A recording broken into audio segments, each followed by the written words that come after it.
94.3 my FM जियो दिल से लेके आ रहे हैं एक बार फिर से कहानी जज्बे की सीजन 2 मेरे साथ यानी कि शैलेश लोढ़ा के साथ।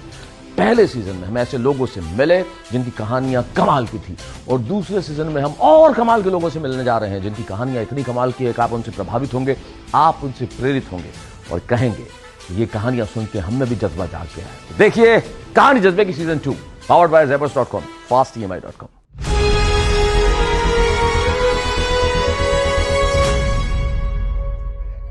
नमस्कार, मैं हूं शैलेश लोढ़ा और मैं लेके आया हूं कहानी जज्बे की सीजन 2 94.3 माय एफएम के साथ powered by zebras.com and fastemi.com। कहानी जज्बे की सीजन 1 में हमने बहुत सारे लोगों से मुलाकात की और सीजन 2 में भी हम बहुत सारे लोगों से मिल रहे हैं।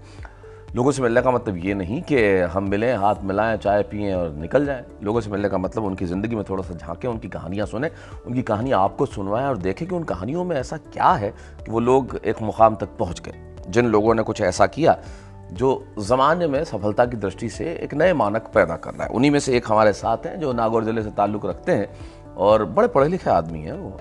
उन्होंने इंजीनियरिंग की डिग्री ली, फिर बिट्स पिलानी से MBA किया और अब रिसर्च कर रहे हैं, PhD कर रहे हैं और एक बड़ी ग्लोबल यूनिवर्सिटी के CEO हैं। हमारे साथ विवेकानंद ग्लोबल यूनिवर्सिटी के CEO ओंकार बंगड़िया जी, हम आपका स्वागत करते हैं। ओंकार जी कैसे हैं आप? बिल्कुल बढ़िया सर। इंजीनियरिंग, MBA, PhD, मतलब एजुकेशन की तरफ ही झुकाव रहा सदैव आपका? जी सर, बिल्कुल। मेरा पूरे परिवार का झुकाव जो है एजुकेशन की तरफ रहा है शुरू से जी। और हमने जो भी एज ए परिवार के तौर पे भी जो मुकाम हासिल किया वो शिक्षा के बदौलत ही किया। नॉर्मली लोग जब इंजीनियरिंग करते हैं और फिर MBA भी कर लेते हैं तो उनका एक ही सपना होता है कॉर्पोरेट में चले जाएं, क्योंकि वो सबसे बढ़िया कॉम्बिनेशन माना जाता है। बिल्कुल। और बिट्स पिलानी से MBA किया आपने, which is one of the most reputed institute, और वहाँ से करने के बाद आप कॉर्पोरेट की तरफ नहीं झुके और इस शिक्षा के क्षेत्र में आ गए। सर मैं वहाँ से MBA करने के बाद मेरा प्लेसमेंट JP मॉर्गन करके इन्वेस्टमेंट बैंक जी, बहुत बड़ी कंपनी, और उसमें मैंने करीब 6 महीने की नौकरी की। अच्छा। उसके बाद फादर साहब ने कहा कि आपको जयपुर आना है। उस वक्त वो SKIT इंजीनियरिंग कॉलेज जो राजस्थान का सबसे बड़ा इंजीनियरिंग कॉलेज है उसके निदेशक थे जी। और उन्होंने कहा आप जयपुर आए हैं, यहाँ समझें। तो मैंने यहाँ पे IDBI बैंक में जॉब शुरू की ताकि आप घर पे भी आ जाएं, काम भी समझ लें और काम भी करते रहें। तो मैं करीब 2 साल मैंने IDBI बैंक में नौकरी करी। उसके बाद मैं बिट्स पिलानी वापस PhD करने चला गया जी। और 2015 में मैं यूनिवर्सिटी के साथ जुड़ गया। तब से मैं यूनिवर्सिटी का काम डे टू डे वर्क। मुझे पता चला 2015 से यूनिवर्सिटी ने मल्टीफोल्ड्स में यानी कि लीप्स एंड बाउंड्स तरक्की की है। मतलब पहले बहुत कम स्ट्रीम होती थी और लगभग 50-51 स्ट्रीम है अभी। आपने ज्वाइन किया तब 14 स्ट्रीम थी मेरे ख्याल से। करीब 14 प्रोग्राम चलाते थे। 14 प्रोग्राम से 51 तक आप पहुंच गए और इतने हजार स्टूडेंट, और मुझे पता लगा 20 देशों के स्टूडेंट्स वहाँ हैं। बिल्कुल सर, 23 देशों के। 23 देशों के। ये 3 अपने इंटरव्यू में बढ़ गए, मतलब इंटरव्यू के पहले तक 20 थे और अचानक 23, यानी मुझे एक नई जानकारी मिली।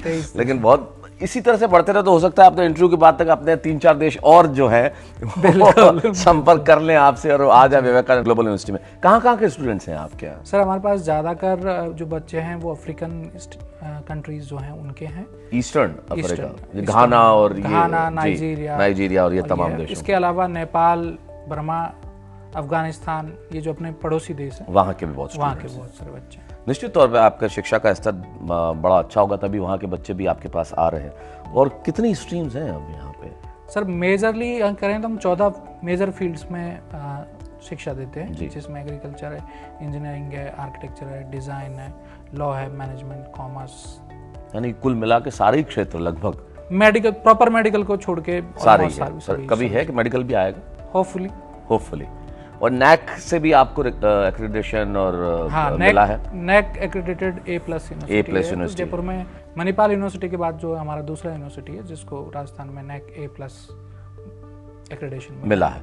मणिपाल मैंगलोर से जो है, लेकिन वो राजस्थान में भी है जो सेंटर है। तो राजस्थान में सिर्फ 2 ही है, मणिपाल और आप। 2 ही है। तो बड़ी कमाल की बात है। क्या सोचते हैं आपके इस तरक्की के पीछे? मूल आपकी लीडरशिप तो निश्चित तौर पे है ही है, लेकिन इसके अतिरिक्त आप क्या समझते हैं? ऐसा क्या करते हैं आप कि लोग इस तरह से आकर्षित होकर इतना बड़ा स्वरूप आपने ले लिया?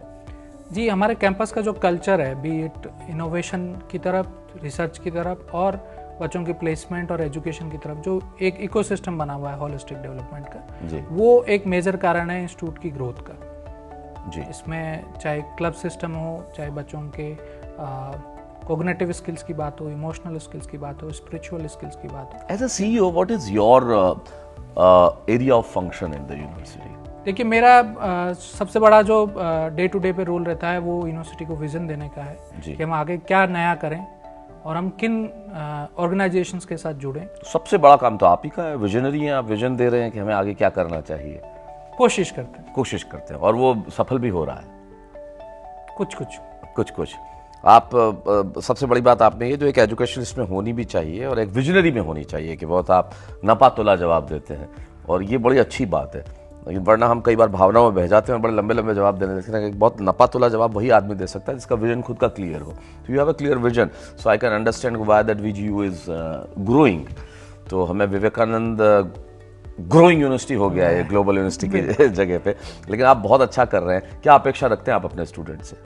देखिए हमारी 2 तरह की अपेक्षाएं हैं। वन कि जो भी स्टूडेंट हमारे यहाँ से निकले वो अपनी लाइफ में एक बैलेंस्ड जीवन जिए, क्योंकि आजकल बहुत सारी आप अगर देखेंगे तो वर्क लाइफ बैलेंस जो है उसमें बहुत सारे इश्यूज आ रहे हैं। तो हम हमारे बच्चों को तैयार करते हैं कि वो जो आगे की समस्याएं आ रहे हैं उनको वो ढंग से हैंडल कर पाए। परसेंटेज ऑफ कैंपस प्लेसमेंट कितना है आपके यहाँ? करीब 85%। 85%, मतलब अगर 100 लोग पास होकर निकलते हैं तो 85 लोगों का कैंपस में प्लेसमेंट हो जाता है। That is a great number I would say, और वो भी इस दौर में जहाँ पे नौकरियों की कोई बहुत ज़्यादा डिमांड नहीं है। उसमें अगर आजकल मेरे ख्याल में ज़्यादा डिमांड बढ़ गई है जी, प्राइमरली पिछले 2-3 साल में कोविड के बाद में हमारे यहाँ पर्टिकुलरली बहुत ज़्यादा प्लेसमेंट की और हमारे स्टूडेंट्स की जो रिक्वायरमेंट इंडस्ट्री की डिमांड है वो बहुत ज़्यादा है। तो सारी कंपनीज वहाँ आती हैं, बड़ी बड़ी कंपनियां तमाम, जितनी भी जो मैक्सिमम पैकेज क्या मिला है? करीब 32 लाख रुपए इस साल का पैकेज है। 32 लाख,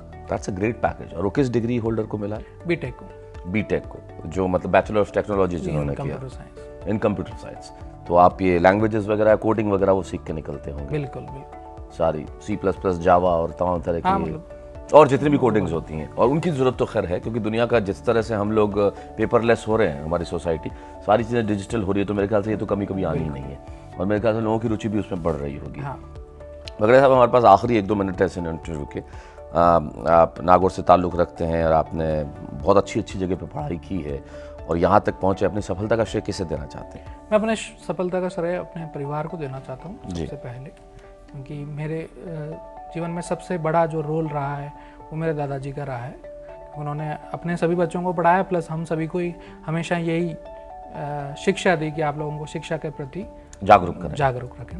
और दूसरा मैं अपनी टीम को दूंगा, जो भी हमारी टीम है कैंपस के अंदर, कोर लोग हैं या जितने फैकल्टी स्टूडेंट बच्चे हैं, उन्होंने बहुत मेहनत की है। और कोविड के बाद जो हमारे कैंपस ने सफलताएं पाई हैं वो पॉसिबल नहीं होती अगर हमारी पूरी टीम जो है दिन रात मेहनत नहीं करती। मैं एक छोटी सी बात इसमें कहना जरूर कि कोविड के टाइम पे करीब 140 फॉरेनर स्टूडेंट हमारे यहाँ हॉस्टल में थे जी। और पूरी कोविड पीरियड में हमारा हॉस्टल कभी बंद नहीं हुआ।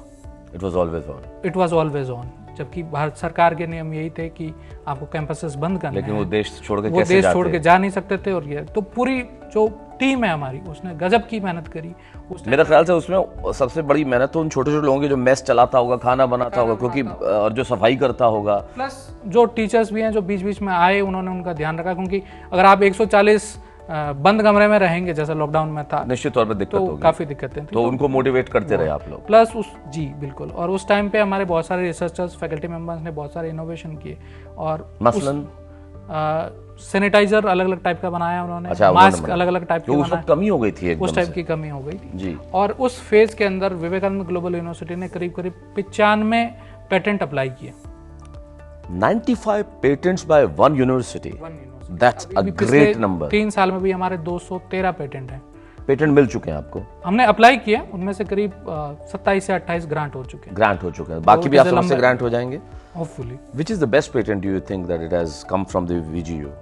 The best patent is with respect to a different kind of a rasgulla, which our hotel management team has. Very interesting. Rasgulla का पेटेंट। पहले तो हम समझ रहे थे रसगुल्ला में कोर्ट में केस चला था, पश्चिम बंगाल और उड़ीसा में किसका है, उन दोनों का बड़ा लीगल रहा कि हमारा है या हमारा है। और अब आपने रसगुल्ला को भी पेटेंट कर लिया उन दोनों का। मतलब एक डिफरेंट टाइप ऑफ रेसिपी उसमें दी है हमने। जैसे वो एक्चुअल रिसर्चर ही बता पाएंगे, लेकिन वो जो उन्होंने उनका पेटेंट है। मतलब डिफरेंट क्या, मीठा तो है ना? मीठा है बिल्कुल। हाँ, तो फिर क्या है उसमें डिफरेंट, रसगुल्ला में क्या है? Something I may not be able to tell that. That's very interesting. मतलब I would like to know कि ऐसा रसगुल्ला कौन सा है जिसको पेटेंट मिल गया और वो डिफरेंट है। तो that's a very interesting fact which you said Bagaria साहब। एंड आपका रिसर्च भी पूरा होने वाला होगा मेरे ख्याल से। बिल्कुल बिल्कुल। किस सब्जेक्ट पे कर रहे हैं आप? मैं हायर एजुकेशन की क्वालिटी पे क्वालिटी ऑफ हायर एजुकेशन, जो काम आप कर ही रहे हैं उस पे और उसी नया पे आप मॉडल research क्या कर कर रहे सकते हैं विश्व भर तो में। क्या मैं उम्मीद कर सकता हूँ अगली बार मैं मिलूं तो ओंकार बगड़िया से नहीं, डॉक्टर ओंकार बगड़िया से मिलूं? बिल्कुल बिल्कुल। तो अगली बार जब मुलाकात होगी तो डॉक्टर ओंकार बगड़िया से मुलाकात होगी। इन्हीं शुभकामनाओं के साथ आपका बहुत बहुत धन्यवाद। Thank you, sir. हमारे साथ है डॉक्टर ओंकार बगड़िया, सीईओ हैं विवेकानंद ग्लोबल यूनिवर्सिटी के, और उन्होंने बहुत दपेतुल्य शब्दों में अपने जीवन की यात्रा का हमारे सामने बयान किया और ये बताया कि जिंदगी में उन्होंने सफलता पाने के लिए क्या किया और वो क्या कर रहे हैं। और आप भी ये सब चीजें कर सकते हैं। इन कहानियों को सुनाने का मतलब सिर्फ इतना ही है कि इन्हें देखें और सुने नहीं, इनसे जीवन में प्रेरणा लें, इनसे प्रेरित हो। ऐसी किसी शख्सियत के साथ हम मिलेंगे 94.3 माय एफएम जियो दिल से के कहानी जज्बे की सीजन 2 में, powered by fastemi.com and zebras.com। और मैं शैलेश लोढ़ा मिलता हूं आपसे।